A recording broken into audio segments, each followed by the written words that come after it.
Hai, salam sejahtera kepada semua. Saya Cikgu Lu dari SMJK Chonghua Confucian Pulau Pinang. Tujuan Cikgu menyediakan video ini adalah untuk berkongsi dengan murid-murid tentang cara menjawab soalan 10 Sains SPM.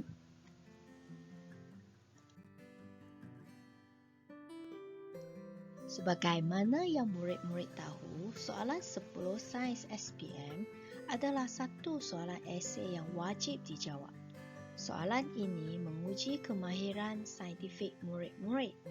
Dalam soalan ini, murid-murid perlu merancangkan satu eksperimen yang terdiri daripada hipotesis, tujuan eksperimen, pemboleh ubah, radas dan bahan, prosedur serta penjadualan data. Peragihan markanya adalah seperti yang ditunjukkan dalam slide. Jumlah markah soalan ini adalah 10. Soalan 10 terdiri daripada dua bahagian, iaitu bahagian A dan bahagian B. Bahagian A memberi satu situasi dan murid-murid perlu menghubungkaitkan situasi itu dengan konsep sains yang telah dipelajari. Berdasarkan konsep sains itu, satu hipotesis perlu dibuat. Bagi bahagian B pula, pelajar perlu merancangkan satu eksperimen berdasarkan hipotesis di bahagian A serta bahan-bahan yang telah disediakan di dalam soalan itu.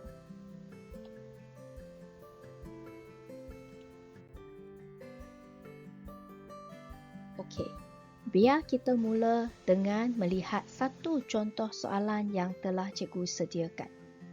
Situasi bagi soalan 10A ini adalah terdapat banyak nutrien yang tinggal pada gigi yang tidak dibersihkan. Ini akan menggalakkan aktiviti mikroorganisma dan menyebabkan perebutan gigi. Ubat gigi bersifat alkali digunakan untuk mencegah masalah ini.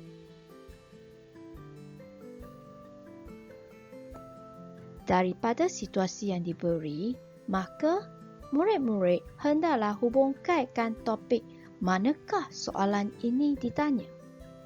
Dengan melihat perkataan mikroorganisma dan alkali, cikgu percaya murid-murid tahu situasi ini berkaitan dengan topik 1 tingkatan 5. Dalam topik itu, anda faham bahawa mikroorganisma tidak boleh hidup dalam keadaan beralkali. Sekarang, kita lihat soalan A. Murid-murid diminta cadangkan satu hipotesis untuk menyiasat situasi di atas. Berdasarkan apa yang telah dipelajari, maka hipotesis itu boleh seperti berikut. Mikroorganisma tidak boleh hidup dalam keadaan beralkali. Mikroorganisma boleh hidup dengan baik pada keadaan neutral atau pH 7. Murid-murid faham?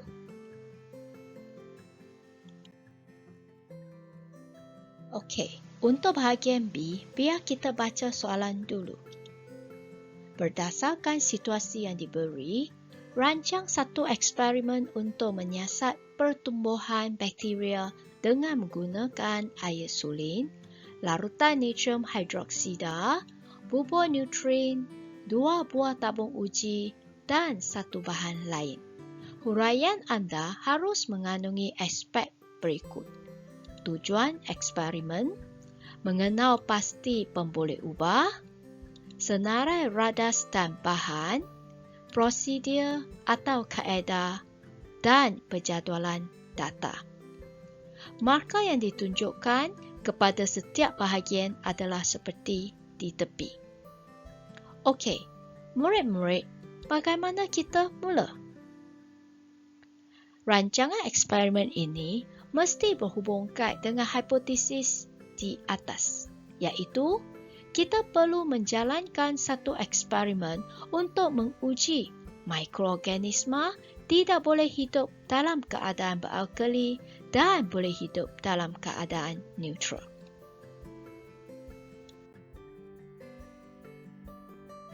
Okey, mula-mula kita perlu tulis tujuan. Tujuan perlu dimulakan dengan perkataan untuk mengkaji, kemudian disambung dengan hubungan di antara pemboleh ubah dimanipulasi dan pemboleh ubah bergerak balas. Jadi, jawapannya boleh diterima seperti berikut. Untuk mengkaji kesan pH ke atas pertumbuhan bakteria atau untuk mengkaji pertumbuhan bakteria dalam air suling dan larutan natrium hidroksida, atau untuk mengkaji perhubungan di antara pH dan pertumbuhan bakteria.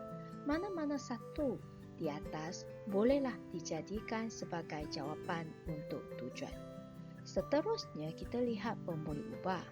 Pemboleh ubah ada 3 jenis.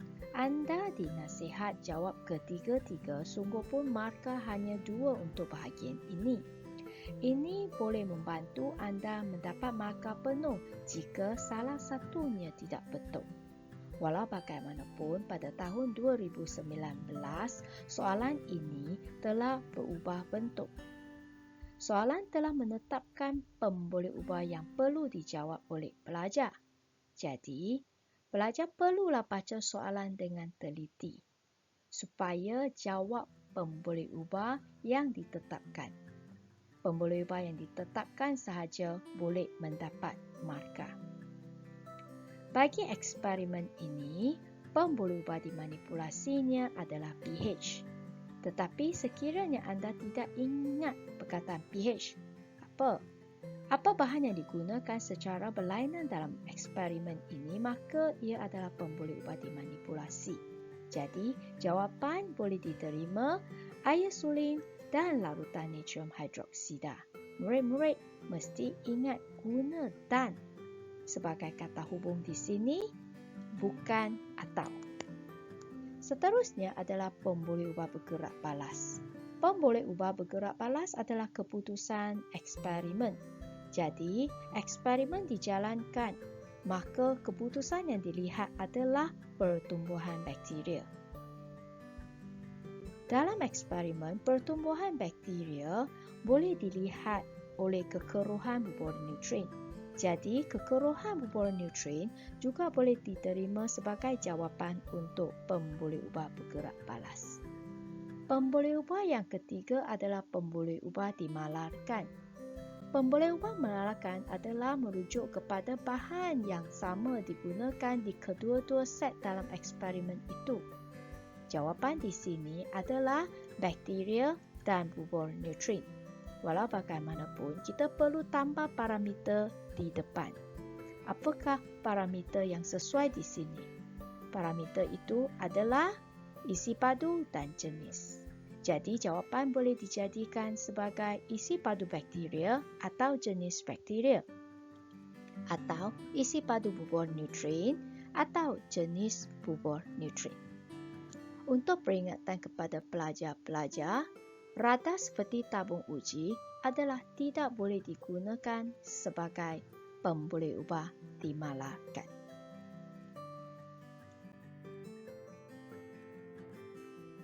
Untuk jawapan radas dan bahan, murid-murid perlu salin semua bahan dan radas yang diberi dalam soalan dan tambah satu bahan lagi yang penting di eksperimen tersebut. Untuk eksperimen ini, bahan itu adalah bakteria. Dengan senarai semua bahan dan radas, barulah murid-murid boleh mendapat markah. Bagi bahagian prosedur, murid-murid boleh menjawab dengan gambar raja atau ayat atau kedua-dua sekali. Di sini, cikgu akan tunjukkan kedua-dua caranya. Okey, biar cikgu menunjukkan bagaimana menjawab dalam bentuk gambar raja. Untuk gambar raja, murid-murid mesti memastikan ada label. Gambar raja yang tidak dilabel adalah salah. Untuk eksperimen yang akan mengkaji kesan pH ke atas pertumbuhan bakteria, maka kita perlukan 2 tabung uji. 2 buah tabung uji dilukis dan dilabel A dan B. Kemudian, pembolehubah dimanipulasi dalam eksperimen ini dimasukkan ke dalam tabung uji yang berlainan. Jadi, tabung uji A dimasukkan air sulin dan tabung uji B dimasukkan larutan natrium hidroksida. Seterusnya, pembolehubah dimalarkan dimasuk ke dalam kedua-dua tabung uji. Label, bakteria dan bubur neutrin. Walau bagaimanapun, pembolehubah bergerak balas tidak dapat ditunjukkan dalam gambar raja.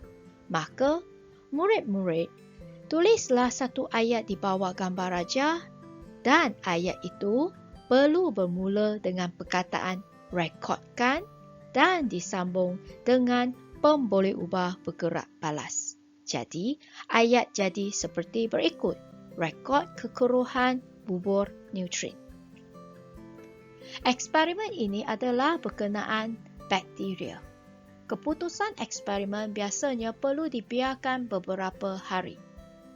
Jadi, ayat kedua-dua tabung uji disimpan 2 hari perlu ditulis juga. Bagi bahagian prosedur, jumlah markanya adalah 4. Jadi, murid-murid perlu faham bagaimana markah itu diberi supaya tidak rugi. Berdasarkan contoh soalan ini, 1 markah diberi mengikut pembolehubah dimalarkan. 1 markah diberi kepada pembolehubah dimanipulasi pertama.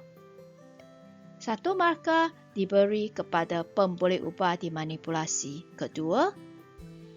Markah keempat dituju kepada ayat disimpan 2 hari. Markah yang terakhir diberi kepada pembolehubah bergerak balas. Mana-mana 4 poin yang ditulis akan mendapat markah.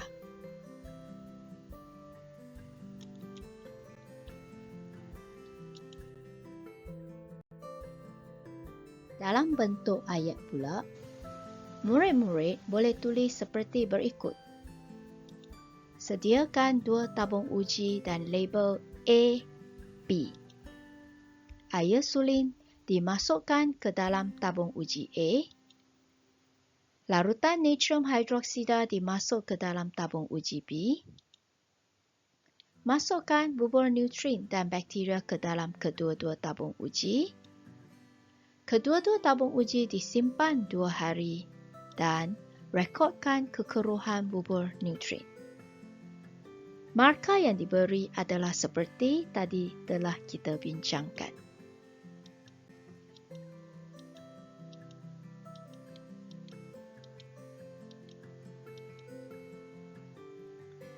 Akhir sekali adalah penjadualan data. Sila ingat, bahagian ini mesti dijawab dalam bentuk jadual sahaja. Buat satu jadual yang terdiri daripada 2 kolom.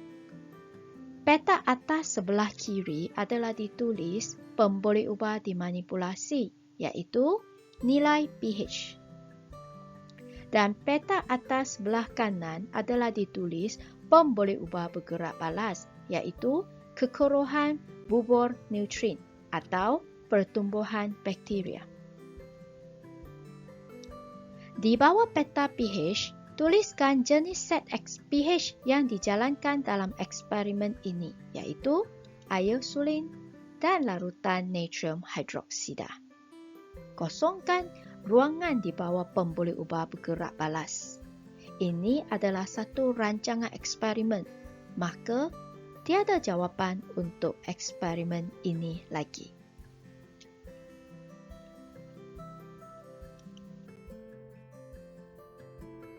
Itu sahaja untuk kongsian hari ini. Sekian, terima kasih. Selamat maju jaya. Bye.